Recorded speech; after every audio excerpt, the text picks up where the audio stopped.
अस्सलाम वालेकुम वरहमतुल्लाहि वबरकातुहू। उम्मीद करता हूँ कि आप सब लोग खैरियत से होंगे।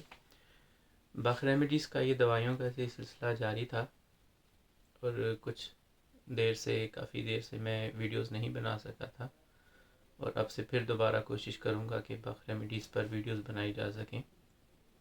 और इसलिए मेरी आपसे गुजारिश है कि अगर आपको कोई चीज़ नहीं समझ आती तो आप मुझसे पूछ सकते हैं।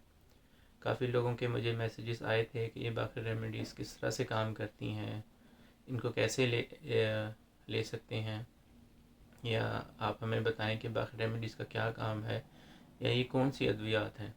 तो मैं उसमें थोड़ा सा मुख्तसर बता देता हूँ कि डॉक्टर एडवर्ड बक ने ये दवाइयाँ जो थी वो इन्वेंट की थी। फूलों से बनाई जाती हैं और 38 किस्म के फूल हैं जिनसे ये दवाइयाँ तैयार की जाती हैं। हर दवाई अलग तरह से इंसान के दिमाग के उसके मेंटल सिम्टम्स पर काम करती है, और इसको बिल्कुल होम्योपैथिक तरीके से ही लिया जाता है। ये अमूमन 27% यानी कि 27% अल्कोहल में बनी होती हैं, और आप इनको कतरों की सूरत में या गोलियों की सूरत में जो है वो ले सकते हैं। अब तो आपको ये दवाइयाँ बआसानी हर जगह से दस्तयाब हैं। यूरोप से भी मिल जाती हैं, दूसरी इंटरनेट वेबसाइटों से भी मैसर हो सकती हैं। पाकिस्तान में भी दवाइयाँ दस्तयाब हैं, और तो आप बआसानी हर जगह से दवाइयाँ आपको दस्तयाब हो सकती हैं। इन तक रसाई मुमकिन है, और आप बहुत सस्ते में ये दवाइयाँ जो है वो ख़रीद सकते हैं। इन अद्वियात को आप अपने मेंटल सिम्टम्स के लिहाज से जो है वो इस्तेमाल कर सकते हैं। ख़ुद से इस्तेमाल करने से बेहतर है कि अगर आप किसी डॉक्टर की राय ले लें ताकि वो आपकी जांच पड़ताल कर लें। इनके इस्तेमाल में किसी किस्म की कोई ममानियत नहीं है या कोई साइड इफ़ेक्ट नहीं है, लेकिन कुछ अद्वियात इसमें से ऐसी हैं कि जो कुछ ऐसे पेशेंट को नहीं देनी चाहिए कि जिनके देने से उनके अंदर वो एग्रीवेशन पैदा हो जाएगा, और वो चीज़ें जो उनके अंदर कम है वो ज़्यादा भी हो सकती हैं। तो इसलिए हमेशा से डॉक्टर के मशवरे से ही चलें। कुछ दवाइयाँ ऐसी हैं जो आप हर पेशेंट को दे सकते हैं, जैसे कि रेस्क्यू बाफ्लावर रेमेडी है जिसके अंदर 5 दवाइयों का कॉम्बिनेशन है। वो एमरजेंसी में बहुत अच्छा काम करती है। किसी भी शौक से, किसी भी परेशानी से को दूर करने के लिए वो बहुत अच्छा एक किस्म का टॉनिक साबित होती है।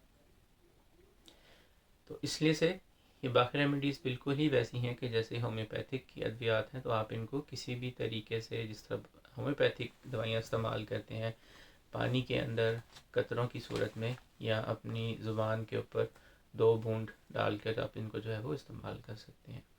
ये दवाइयाँ छोटी उम्र से लेके बड़ी उम्र के बच्चों तक इस्तेमाल कर सकते हैं। मैंने बताया था कि मेंटल सिम्टम्स पर काम करती हैं। ये बीमारी मेंटल सिम्टम्स से मुराद यही नहीं है कि अगर किसी को दिमागी तकलीफ़ होगी, या आपको नॉर्मल आम रोज़मर्रा की नज़ला ज़ुकाम खांसी बुखार में भी ये काम आती हैं, क्योंकि हमेशा से ही बुखार जो है वो किसी किस्म की मेंटल सिम्टम्स पर उसका बैकग्राउंड होता है। अगर आप बाहर गए हैं, किसी नई जगह पर गए हैं, या आप थक गए हैं, तो आपको उस थकान की वजह से, उस टेंशन की वजह से, परेशानी की वजह से जब आपको बुखार होता है तो उसके अंदर आपकी जहाँ तक फ़िज़िकल सिम्टम्स उसके लिए रिस्पॉन्सिबल हैं, उसी तरह आपकी मेंटल सिम्टम्स भी रिस्पॉन्सिबल होती हैं। तो इसलिए ये आपकी मेंटल सिम्टम्स को मद्देनज़र रख के दवाइयाँ जो हैं वो हैं, और उस तरह ही आप उनको जो है वो इस्तेमाल कर सकते हैं। तो ये था एक छोटा सा इंट्रोडक्शन बख रेमेडीज़ के बारे के अंदर। अगली वीडियो के अंदर मैं मज़ीद आपको बताऊंगा कि किस तरह से हम इनको इस्तेमाल कर सकते हैं, और जो बाकी अद्वियात रह गई थी उनके ऊपर जो मैं बात करूँगा। मैं आपका इस वीडियो के नीचे अपना नंबर जो है वो लिख दूँगा। अगर आपको कोई सवाल पूछना हो बख रेमेडीज़ के बारे में कि वो किस तरह काम करती हैं, या आपको नहीं समझ लगी, तो आप उसको पूछ सकते हैं। अस्सलाम वालेकुम वरहमतुल्लाहि वबरकातुहू।